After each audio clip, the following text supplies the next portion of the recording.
Assalamualaikum warahmatullahi wabarakatuh. Waalaikumsalam warahmatullahi wabarakatuh. Selamat pagi anak-anakku semua yang saya cintai dan saya banggakan. Sebelum kita mulai pelajaran pada pagi hari ini, mari kita berdoa bersama-sama. Mbak Ani bisa dipimpin doa untuk memulai kegiatan kita. Silakan Mbak Ani. Mari teman-teman kita berdoa sebelum pembelajaran. Bismillahirrahmanirrahim. Ya, terima kasih kepada Mbak Ani. Anak-anakku semua yang saya cintai, pada pagi hari ini kita akan belajar tentang materi alat-alat bersuci. Di mana tujuan kalian belajar materi tentang alat-alat bersuci ini, yang pertama adalah agar supaya kalian bisa membedakan antara bersuci dan membersihkan diri.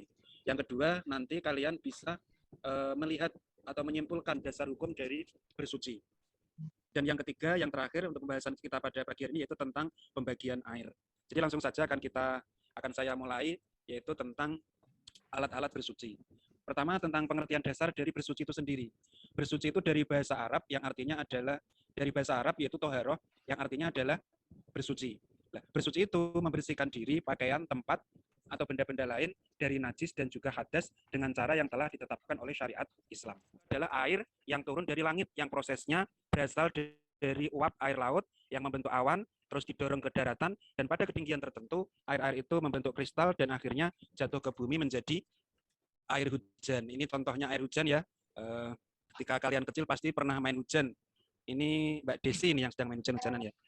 Terus yang kedua, yaitu air dari mata air, yaitu air tanah yang keluar, artinya air laut itu suci, dan bangkai yang ada di dalamnya, yaitu air laut tadi, halal untuk dimakan. Ini contoh dari gambar dari air laut, dan juga air dari mata air. Ya, bisa dilihat ya. Terus yang keempat, yaitu air sungai. Air sungai itu adalah air yang mengalir di sepanjang sungai secara terus-menerus. Contohnya air sungai Bengawan Solo. Dasar hukumnya yaitu ara'aitum law annana haram bi ahadikum yaghtasilu fihi kulla yaumin khamsan. Mataku dzalika yubqi min daronihi. Artinya kalau kita mandi menggunakan air di depan rumah itu 5 kali, maka kita akan bersih dari segala kotoran yang melekat di badan. Terus yang kelima yaitu air sumur, yaitu air yang terdapat pada lubang atau galian dalam kedalaman tertentu. Dalilnya adalah innal ma'a tahurun la yunajjisuhu syai'un. Artinya, sesungguhnya air sumur adalah air yang suci, tidak dapat dinajiskan oleh sesuatu apapun. Yang keenam, yaitu air es atau air salju, yaitu air yang berasal dari butiran uap air berwarna putih yang membeku di udara dan jatuh ke bumi akibat temperatur udara di daerah itu berada di bawah titik beku. Dan yang terakhir, air yang suci mensucikan, yaitu air embun, air yang berasal dari uap air yang menjadi titik-titik air, contoh butiran air yang terdapat pada dedaunan. Mas Agus, ini bisa dilihat ini gambar Mas air apa Mas? Contohnya Mas ini. Air sungai, Pak. Nah, air sungai. Air sungai itu termasuk dari salah satu air yang suci mensucikan. Kalau ini Mbak Desi, ini gambar air apa ini Mbak Desi? Air embun, Bapak. Nah, air embun. Air embun juga termasuk salah satu air yang suci dan juga mensucikan. Terus ini Mbak Aflah, ini gambar air apa Mbak? Air sumur, Pak. Air sumur. Iya, ini juga sama. Kalau yang bawahnya ini? Mbak Aflah? Air salju. Salju ya. Salju dan juga sumur juga termasuk salah satu dari bagian air yang suci dan mensucikan. Terus ada lagi air yang suci tetapi tidak mensucikan. Namanya air tohir ghairu mutohir. Contohnya yaitu air buah-buahan atau air kelapa. Terus air yang keluar dari pepohonan atau air nira. Dan juga contoh lain air suci yang tercampur dengan benda-benda suci lain. Contohnya air teh atau air kopi. Itu semua suci tetapi tidak bisa dipakai untuk bersuci. Misalnya kita berhadas besar, terus ada banyak air teh atau air kopi, terus Mas Agus wudhu pakai air teh atau wudhu pakai air kopi, maka wudhunya tidak sah karena airnya bukan air yang mensucikan. Airnya suci karena boleh kita minum. Terus yang ketiga yaitu air mutanajis. Air mutanajis adalah air yang terkena najis. Air ini tidak halal untuk diminum dan tidak sah apabila digunakan untuk bersuci. Air ini tidak dapat dipergunakan untuk toharoh, baik menghilangkan najis maupun hadas. Contohnya adalah air yang sudah berubah warna, bau dan juga rasanya karena terkena najis. Contohnya adalah air di dalam gelas yang kemasukan kotoran ayam atau kotoran cicak.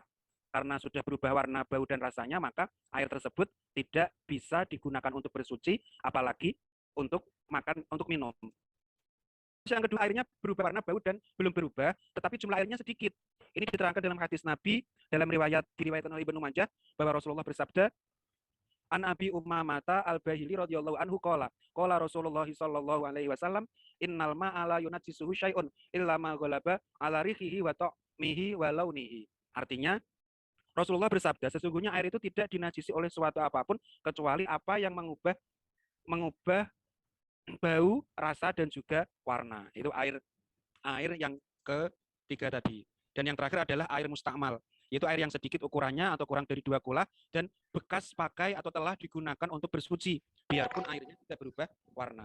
Air ini tidak boleh digunakan untuk bersuci, tetapi misalnya dipakai untuk siram-siram, tapi itu boleh ya, karena dikhawatirkan sudah terkena kotoran atau najis yang bisa mengganggu kesehatan kita.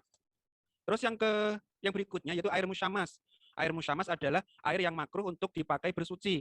Air ini termasuk air yang tidak boleh digunakan bersuci karena air tersebut dijemur atau terkena panas matahari.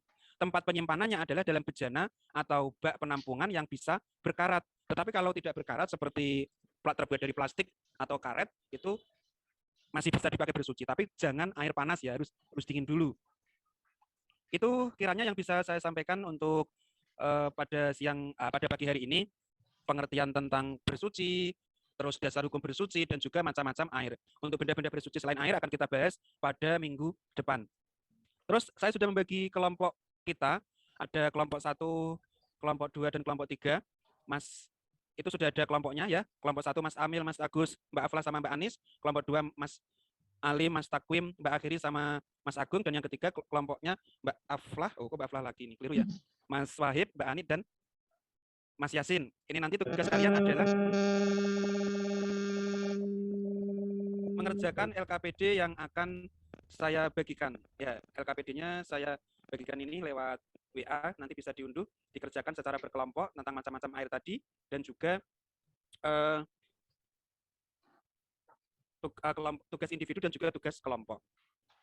Terus karena ini pembagian dari air dan digunakan untuk bersuci, salah satu bersuci itu adalah, contoh bersuci adalah menghilangkan hadas kecil, yaitu dengan cara berwudu. Maka kalian nanti, karena sudah biasa berwudu ya, nanti tolong divideokan kalian berwudu di rumah.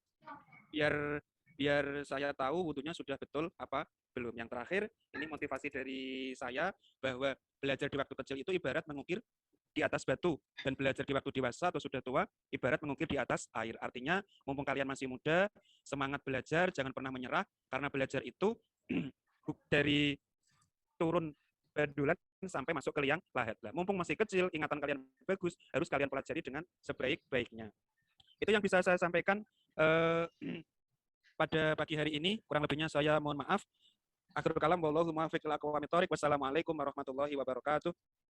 Waalaikumsalam warahmatullahi wabarakatuh. Sampun Pak Irul. Sampun Bu. Baik, pertanyaan saya tadi kan sudah sempat dibuat kelompok-kelompok nggih? Nggih. Kelompok-kelompok di siswanya. Nah, setelah dikelompokkan itu tugas yang harus dikerjakan oleh masing-masing kelompok apa Pak Irul? Mengklasifikasi air Bu. Tadi membagi air ada 4 macam air secara garis besar. Terus mereka nanti mengerjakan di LKPD yang saya bagikan tadi. Nah, pengelompokannya bagaimana? Tadi sesuai LKPD, mau saya share lagi Bu. Yang ya. Ini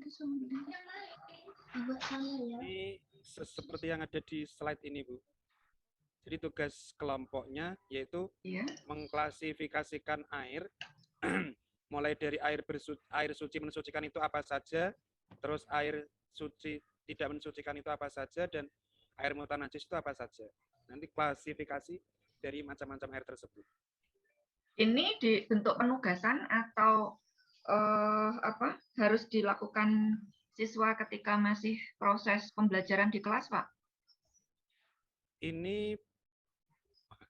Ini dilakukan ketika masih di kelas tadi, Bu. Masih di kelas. Baik. Nah, pertanyaan saya, jika pembelajaran Pak Irul ini kan lebih ke luring ya. Luring yang kebetulan hari ini disampaikannya secara daring. Misalkan pembelajaran ini dibawa ke ranah daring, kemudian penugasan kelompoknya seperti apa Pak yang akan Pak Irul lakukan? Sama, anak-anak saya beri LKPD seperti ini, terus nanti dikerjakan secara berkelompok sesuai dengan kelompoknya masing-masing. Tetapi pengumpulannya tidak seketika itu, bisa dikumpulkan pada malam harinya atau pada minggu depannya lagi gitu.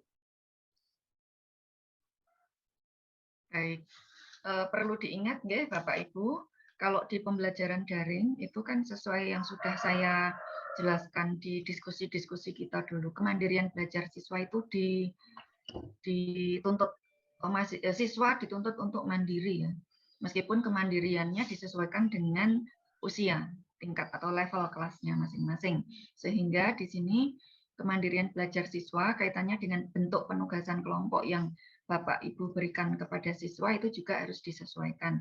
Yang jelas salah satunya untuk membentuk kelompok itu yang jadi pertimbangan adalah domisili siswa. Barangkali ada siswa yang domisilinya berdekatan. Nah, itu bisa dijadikan satu kelompok sehingga sambil mereka bermain sambil mengerjakan tugas. Tugas itu bisa dikerjakan oleh mereka dimanapun ya kalau pembelajaran daring. Mungkin itu. Kemudian pertanyaan saya, kira-kira bentuk kreativitas dari siswa yang seperti apa yang nanti Pak Irul harapkan akan muncul pada siswa ketika belajar tentang alat-alat bersuci dan macam-macam air ini? Menganalogikan atau mengklasifikasi air, karena tadi kan ada baru secara garis besar saja, contohnya air suci tidak mensucikan. Saya harap mereka nanti akan menemukan seperti misalnya air Fanta, air Coca-Cola itu nanti akan diklasifikasikan atau dikategorikan sebagai air suci tetapi tidak mensucikan. Jadi mereka bisa menemukan itu bahwa itu bagian dari air suci tetapi tidak mensucikan. Nah, kira-kira bentuk atau tagihan kemampuan berpikir tingkat tingginya dengan materi itu bisa dibawa ke ranah yang sebelah mana, Pak? Tadi Pak Irul kan menjelaskan ada air Fanta, ada air macam-macam air lah. Ya. Kalau untuk itu rencananya saya sudah membuat soal. Oh, ini masih. Ya, intinya di lembar kerja siswa tadi, Bu. Untuk yang ke tingkat tinggi kelihatannya belum bisa. Karena memang mereka masih istilahnya mengklasifikasi atau menemukan air-air yang macam-macam air. Ini termasuk air apa, ini air apa, seperti itu. Baik, untuk HOTS atau soal-soal HOTS itu tidak harus tidak harus materi yang sulit nih. Materi yang mudah juga bisa dibawa ke tagihan berupa kemampuan berpikir tingkat tinggi. Hanya saja bagaimana kita mengembangkan instrumen penilaian yang memang untuk mengukur kemampuan berpikir tingkat tinggi. Contohnya itu tadi, air Fanta. Air Fanta itu kenapa kok tidak dikategorikan sebagai air suci dan mensucikan? Nah, itu kan siswa sudah bisa, harapannya siswa bisa berpikir kan, apa perbedaannya air Fanta dengan air yang memang suci, misalkan air dari sumber mata air, misalkan. Nah, dari kemampuan siswa untuk mengonstruksi pengetahuannya, dari membedakan, pasti nanti bisa diarahkan ke bentuk penugasan bahwa siswa menyediakan air Fanta dan air dari sumber mata air atau air sumur, misalkan. Dari sana bisa dibau, bisa dirasa, bisa dilihat, sehingga penampilannya antara air Fanta dan air sumur itu kan pasti berbeda. Nah, harapannya dengan cara seperti itu, siswa bisa mengetahui sendiri dan bisa menyimpulkan sendiri kenapa kok air Fanta dikategorikan sebagai air yang tidak suci dan tidak mensucikan. Ngaten Pak Irul nggih? Jadi Bapak Ibu tidak ada alasan bahwa materinya masih di awal sehingga kompleksitasnya juga tidak terlalu sulit. Bukan dari sisi itunya yang dibawa ke ranah HOTS, tapi bagaimana kemampuan Bapak Ibu untuk mengembangkan instrumen penilaian untuk tagihan kemampuan berpikir tingkat tingginya seperti apa. Ngaten nggih?